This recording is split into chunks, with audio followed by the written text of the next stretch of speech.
Hey, what's going on, guys? I am very excited to be back finally doing these gaming build videos that I haven't done in a very long time, but all of these builds are researched extensively. It's what I would recommend to my own friends.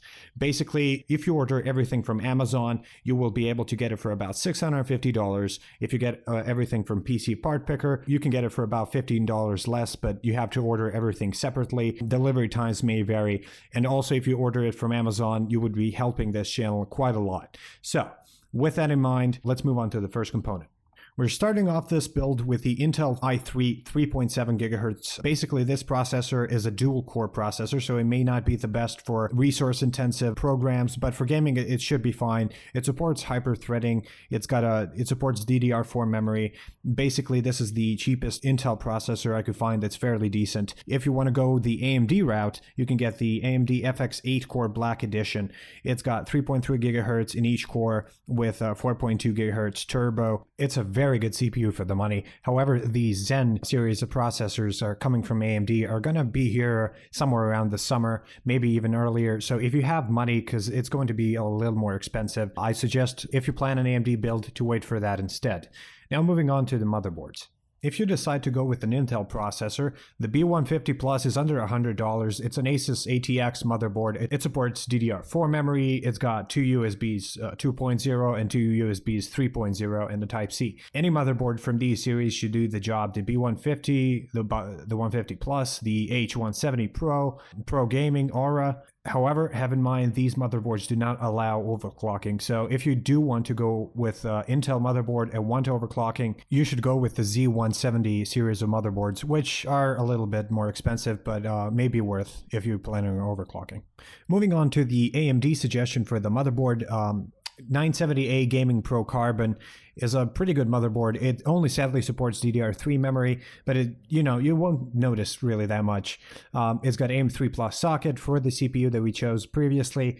It costs around $109, but it has rebate, which comes to about $99 in the end. It's got USB 3.1, supports both SLI and Crossfire. Overall, it looks very nice, and you can go from a $600 build to about a $1,200 build with the same board. The onboard sound is also pretty good. BIOS has a graphical interface, so it's pretty damn easy to use. Finally, the graphics card. The Radeon RX470 coming from SFX is the only graphics card that I could find for this money that has fairly decent performance. It's meant for mostly 1080p gaming, but if you have a 1440p monitor, you will have a pretty decent FPS in games. For $169, at least at current time, it's a very, very good deal. It's the Black Edition, overclocked right out of the box. The card also comes with a black metal plate on the back to protect the components.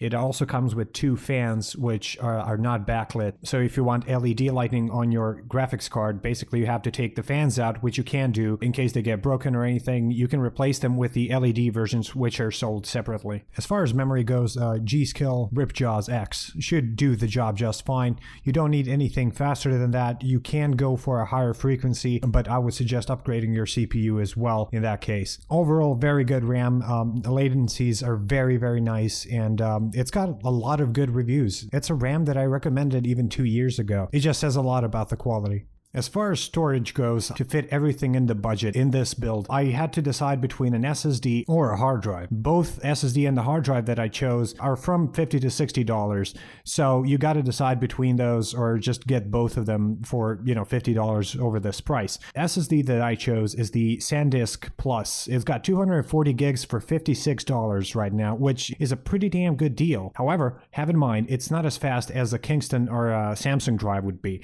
just to let you know. If you decide to go with a hard drive only instead, you can get a Western Digital Caviar Blue. It's about the same price as the SSD and it has 1 terabyte of memory. So it should be enough. In the end, both the SSD and the hard drive that I chose are really good for gaming. And in the end, we have the case and a power supply. Those of you who watched my previous videos will not at all be surprised by my choice, but still. NZXT mid-tower case. It can fit any current graphics card and motherboard type. It comes in 5 different colors, although matte black and Razor Edition are a bit more expensive. It's got integrated power supply shroud in the bottom. It's got a steel construction, so it's very durable. Cable management is not a problem at all since it has a lot of room inside. It's all very clean and minimalistic. Airflow is amazing as well since it comes with 4 fans, 2 in and 2 out. The final piece of the puzzle is the Corsair CX550M. It's going to be more than enough for this build. The reason why I'm putting this here is because it's one of the cheapest power supplies that has good quality, and it's also going to give you a lot of headroom for upgrading your PC later on. And with that, I conclude today's video. If you got questions, comments, or suggestions, if you have an idea what could have been done differently, post them in the comment section below. I will respond. You can pretty much take any part of this build and, switch it up a little. Make it, a few dollars less expensive, a few dollars more. But if I had a budget of about $650 to $700, I would probably go with this build. Or if I plan on getting an AMD build, I would probably wait until Zen hits the market. So, with that said, thank you guys for watching. I'll see you in my next video. It's most likely going to be a $500 build. Thank you for watching, and I'll see you next time.